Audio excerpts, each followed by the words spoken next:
So Moved is a moving concierge service. We make moving really easy with an app and a dedicated concierge to coordinate everything. If you've moved before, you know that moving sucks. It's rated as a top 3 to 5 most stressful life event. And it's stressful for a number of reasons. It's stressful because you have a lot of things to do and not a lot of time to do them. I would argue the biggest reason it's stressful is because you don't do it very often. You don't know who to go to, how much things should cost, what's normal, what's not. And it's sort of like going to court without an attorney. I would argue you shouldn't do that, and you shouldn't go through a move without somebody who's an expert there advocating on your behalf.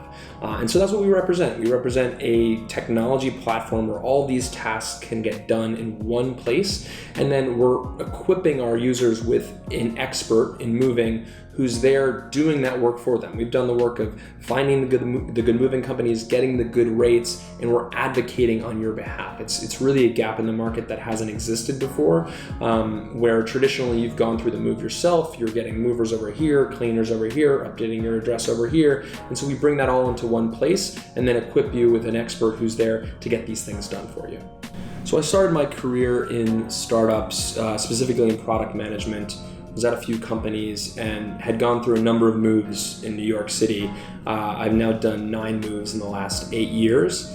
And so I knew this problem really well, started to poke around my network, saw I didn't have a very good experience, and quickly found that others didn't as well. So it wasn't just a personal problem, but a big, massive consumer problem. And so in that discovery, sort of conceptualized this idea of, at a minimum, building software to help people through this, pitched that around to a number of folks, and got in just with a concept to an accelerator called AngelPad, which was based here in New York and splits time in San Francisco. That program was super helpful for me in just understanding what it took to build not just the first version of the product, but understanding our customers really intimately and building a solution for them that solved that problem.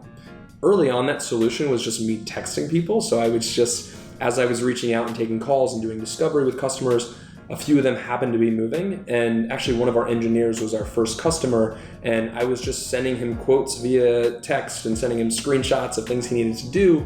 And at the end of it, he said, "Holy crap, that was so valuable. I actually have a few friends who are also moving. Could you help them out with it?" And so the product, which was effectively just iMessage early on, spawned out of that. And then, AngelPad for us was really just working through those alpha tests and serving more customers, building up an initial product. And AngelPad itself certainly gave me an education in startups and venture capital and how to think about growing your customer base. Once we graduated from AngelPad, rather than go raise funds, which a lot of the companies did, we were super early. So I just stayed heads down, focused for the next 6 or 7 months on learning from our customers, iterating on products. And that's when we started to build the team, raise money, and then start to scale that initial experience that we found was really successful. So how do we drive growth at Moved? I won't give up too much of the secret sauce. I will say in the early days, which is mostly what we've been talking about, we tried everything.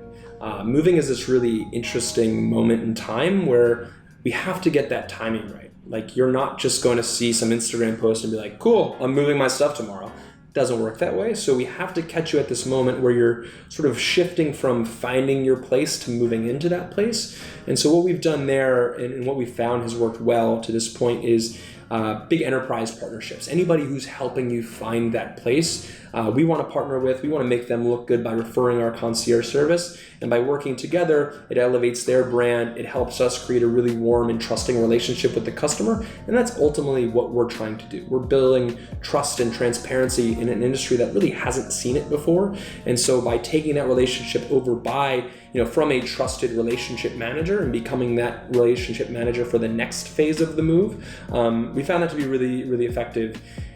We're always looking for new ways to grow. So, as we've done more of that enterprise and B2B play, one thing we haven't tackled a ton is the B2C side. So really going direct to consumers and, pitching through different mediums on subway campaigns and all that. We have yet to tackle that, but we are definitely excited to. All right, if I could give one piece of advice for aspiring founders and entrepreneurs, I'm gonna cheat a little bit here and sort of go twofold. One is more tactical on the business and strategic side. Another is more about you as a person, mentally, emotionally. So on that side of things, I would say stay strong, stay persistent, have really tough skin.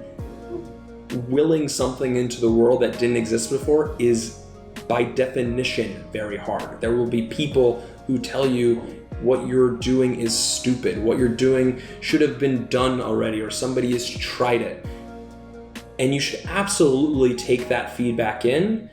And if you're hearing it a lot, do research and understand the history of the industry. And you need to absolutely be well read on the topic. But at the same time, it's an uphill battle. And you need to surround yourself with a support network of people who will support you, that are there to help you, but also be honest with you and tell you when you've run into a wall and you need to change direction. So I think having people who are in the trenches with you and can empathize with you, whether that's a co-founder, whether it's founders of other companies at a similar stage who are going through the same things, I think that's really important to just keep pushing along and being persistent. And then from the business side of things, to me, it's really simple. It's listen to your customers. We're very fortunate at Move to be in a constant conversation with our customers. So we are always learning what they need and what their pain points are, and we're empathizing with them and understanding what we need to build in our product next. And that's a huge advantage.